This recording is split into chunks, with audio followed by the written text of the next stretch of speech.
What is up, you sexy beasts? What is up, you sexy beasts? I just wrote that on your heart, so I hope you believe it. You are a sexy beast. Hey, before we get into today's video, I just quickly want to tell you about today's amazing sponsor, Skillshare.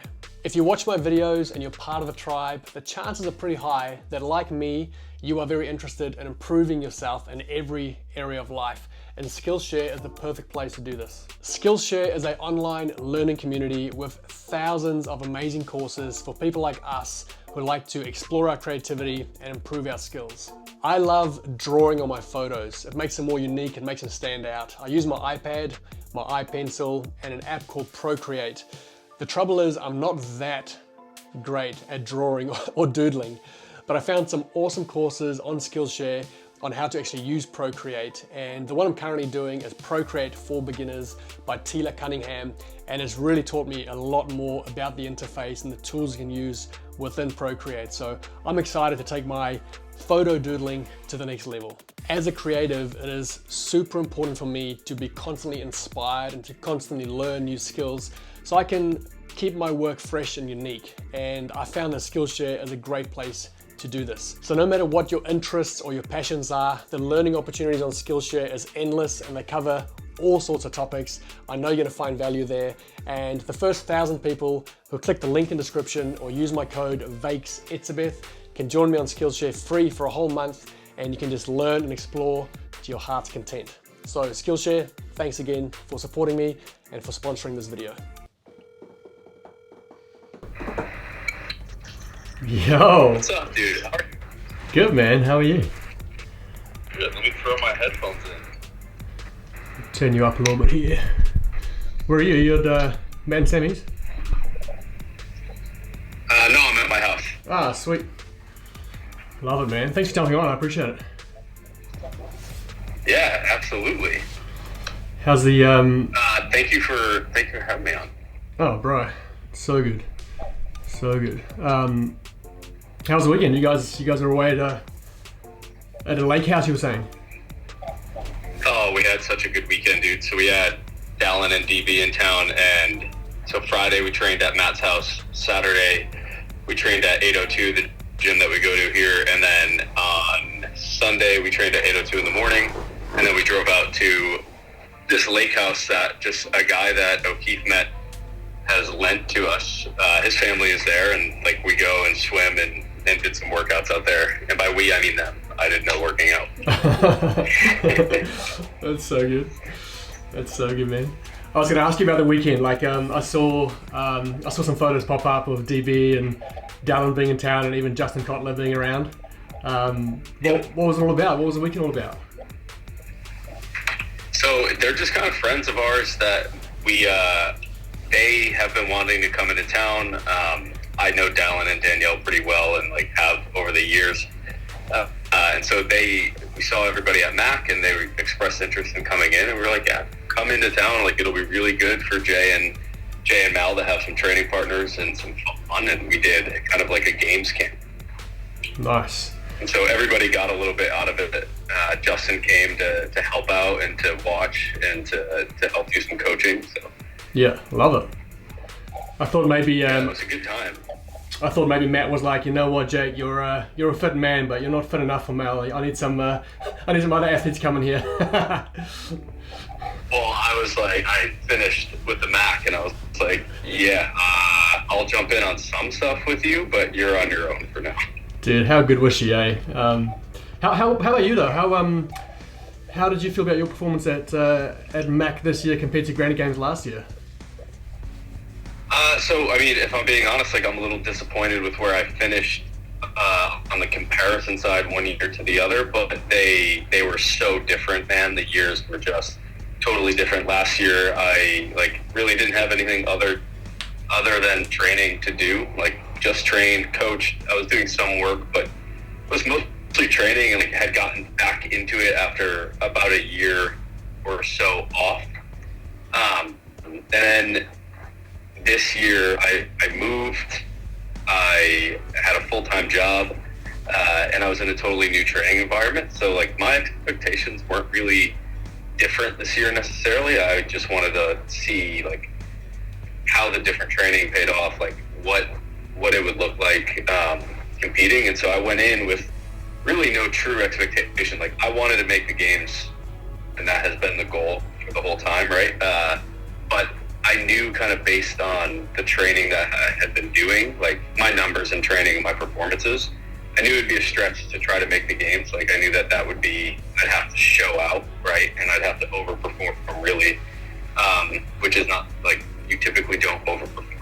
Yeah, sure. I pretty much fall to, yeah. And so I was going into it and was just like, well, man, let's see how it goes. Like, let's see what happens. And the field was pretty stacked, and I felt really good about some of my performances, and some of my other performances I was happy with in the sense that I executed the way that I wanted to, and like never really left the floor going, oh, I could have, should have, or would have done anything different. But where those placings were, I wasn't super happy with, right? Which is like the curse of being a competitor. It's like you can do your absolute best on something and it not be where it needs to be for the field. And so there was a couple instances of that, and then there was a couple instances of like I performed really well for me, and it happened to be good for the field as well. But leaving the weekend, I was actually really satisfied. Nice. Yeah, it's good, man. And what's the plan for next year? You gonna go again, or you gonna just sink your teeth further into work and HWPO and everything else? Yeah, man. At the moment, I don't have any CrossFit goals. Pretty beat up, so just getting back to healthy. Yeah. Doing a ton of walking, doing a ton of bodybuilding. Like not a ton, doing a little bit of bodybuilding every day, and focusing on, honestly, my only like fitness goal at the moment is from a strength perspective. So I just want to bench. I want to PR my bench press Yes. at 315. So that's the goal at Let's the moment. go. And then aside from that, I'm going down a little bit in weight, so I'm going to get a little lighter. It was pretty heavy at the back. Yeah, nice. I like those goals. That's sick. Coming back to this weekend, I know like Danielle's a pretty, how would you say it? Like a pretty combative athlete, I guess, or like combative personality. How did Mel, like being a young 17, 18-year-old, how old's Mel now? 18? Or she 19? 18. 18. No, she's 18. How did she handle DB's kind of energy around the place this weekend? Firing us, dude. It actually went really, really well. Like they got along. Everybody, Jay and Dallin and Mal and Danielle, like got along super well. Yeah, there was no craziness. We had them all do a pretty tough email on a Sunday morning, and so there was a little bit of anger towards us coaches that morning. But other than that, like with each other, everybody was good. Yeah. Is there any obviously there's some positives with like training with someone like that, like having like a Danielle Brandon, Mel O'Brien in the same room for a weekend training together. There's obviously a bunch of benefits leading up to the games. Is there any drawbacks or any like risks of doing that, this close to the games, like having a competitor in your space? Of course. I mean, it really depends on the person. Like some people don't feel this way. A lot do in our space. For some, say you're doing a workout that's like bar-facing burpees and handstand push-ups and overhead squats or something, right? Like I have some programming in front of me, so like that's just something that's right here. But say you're doing something like that and your fellow competitor beats you in it, right? It's easy then to lose a bit of confidence going into the games or whatever the next competition is. Well, man, Wykie beat me on that, so of course you're going to beat me here. That's not the case for everybody. Some folks don't feel that and have like the perspective that a workout's a workout. So like, on that day, you happen to get me in that, but it doesn't mean you're going to beat me in the competition. That would be one of the drawbacks, is just like it could eat at your confidence a little bit. Yeah. But aside from that, man, there's just so many positives, especially this far out from the games. It's like we're close enough that a lot is already kind of set in stone, but we're far enough out that if there was something that came up where you're like, oh man, we really need to work on that movement or that combination, there's time to do so. Yeah. Nice. It's good, man. And I made a video a little while back, or I posted something about all the different camps and how many athletes they qualify to the games. And you brought up a really good point. You messaged me and said, there's a real difference between an athlete just following a program remotely versus an athlete that actually works one-on-one with the coach of that camp. How would you define an athlete actually being under a certain camp, or how can you actually say that someone is actually part of a camp? You know what I mean? Like I follow HWPO, but I don't get coached by Matt. Right. So, I mean, all of my own affiliations aside, right, like HWPO or otherwise, I think it's really important to consider the way that folks are coached or are affiliated with a brand, right? So, an example of that, and let's use another sport, is like Bill Belichick of the Patriots, like nurtured and brought up Tom Brady, right? Like he is a direct product of Belichick's coaching. And in our space, there are athletes like that who were not competitive or who showed a little bit of promise, and then they were nurtured and brought up by a singular coach who has like legitimately gotten them way, way better. Good example of this Jeff Adler, him and his coach. She has brought him all the way, right?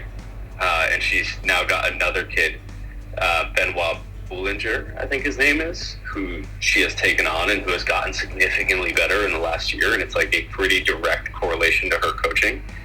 And even like take us, for example, with HWPO, we coach Jayson and Mal. Like day to day, we coach them. And even with those two, the coaching looks different, right? Jason's remote, so I talk to him and text with him a lot, as does Matt, and I tweak his programming specifically for him and write for what he needs work on and what he's good at and all of that, and take that into consideration.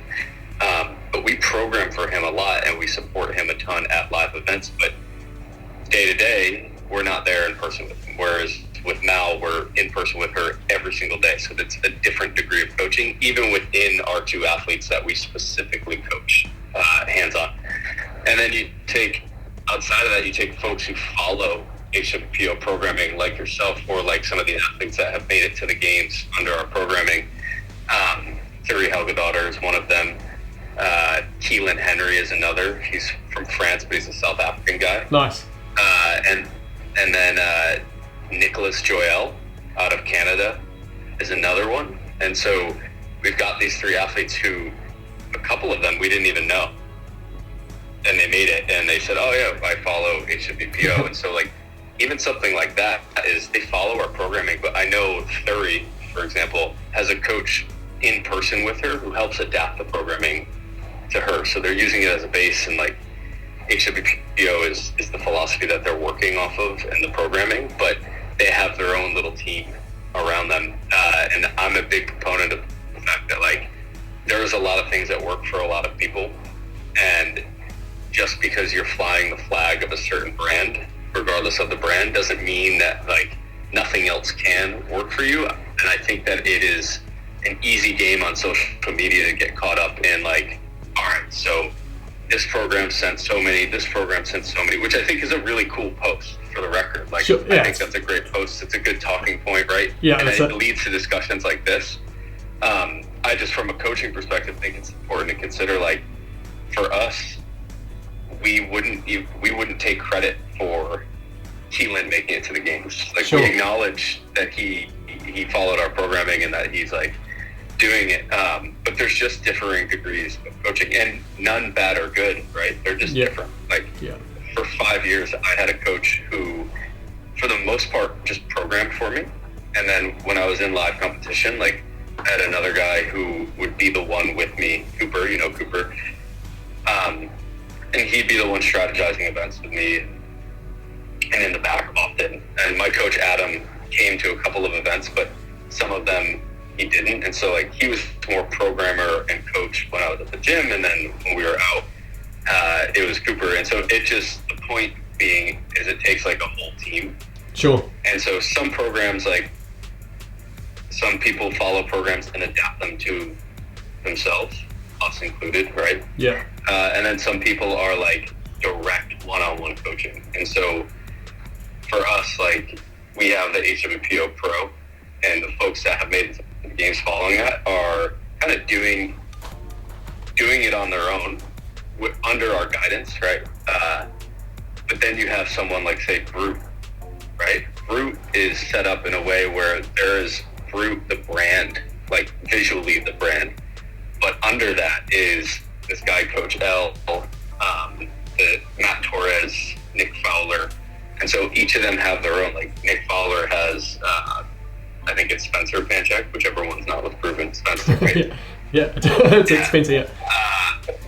Yeah, they have Spencer, and then like Matt Torres has Dallin Pepper, James Sprague, Phil Toon, those guys, and so they're not following like Brute program.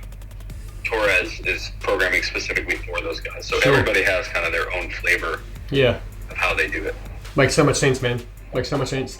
Yeah, like I said, it's a fun game to play to kind of, throw some fun numbers out there. But when you actually look at it, the nitty gritty, and what actually is an athlete under a brand, there's varying degrees of what that looks like. So that's good, man.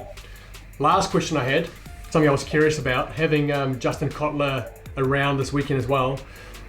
Was it purely just the guys training together, or was Matt inputting, or like you guys, HWPO coaches, were you guys inputting into Dallin and DB as well when it comes to coaching and cues, or was it kind of literally just, let's train together, have some fun, and what did that look like?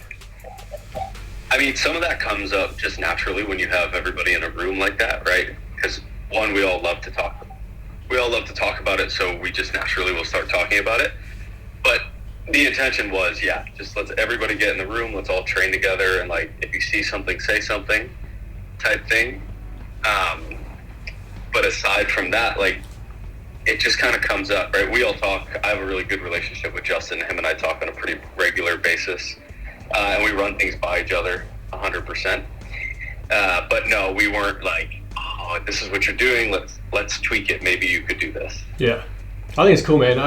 When I saw the post started coming out, I was like, man, this is cool. Like, you've got an athlete from Brute Strength, an athlete from Underdogs, an athlete from HWPO. You got, I don't think all the camps are necessarily open to that kind of stuff going on. So I think it's super valuable and pretty cool to see. And then especially having the coaches there as well, not just the athletes, kind of adds another layer to the legitness of it. So it's cool, man. Yeah. Thanks, man. I think it's no secret that like we are one of the more closed off training camps, right? Like we don't have people in a ton, but when we do, we want it to be a good environment. And so having people in town that vibe with us, and like we want people to bring, if they're coming up, like bring your coach too. Yeah. We'll all have a good time. Yeah. I love it, man. So good. Are we sharing a room again this year at the games, or what are we doing? I think we might be. I'll take the couch. I'll take the couches here. Are you coming out? Yeah, man. Coming out? Yeah, bro, coming out. Can't wait. So excited. Yeah. Love it, man. How has your working out been going? Are you on 60 or are you on flagship? I'm on 60, but the last 3 months I've only done the strength component because I'm training for this marathon next Sunday. I've got a full marathon next Sunday, so been running a whole bunch and then just keeping my strength up. But I've done 0 metcons, so. But yeah, loving it. I like that. Yeah, it's good. I've really enjoyed just throwing the barbell around and then doing a bit of running. It's been good. That's awesome. Yeah, man. But no, I'll get back onto it. I think when I get back from the games, I'll get back onto the full HWPO 60 program. Yeah, for sure. Yeah. Some of those metcons are no joke in there. So gnarly, bro. I'm loving it. Yeah. Thanks for your time, bro. Appreciate it. Yeah, of course. You go to bed and I'll start my day. All right, I'm gonna go get a beer. Yeah, I love it. Enjoy, bro. See you, dude. Much love. See ya. All right, have a good night. Bye.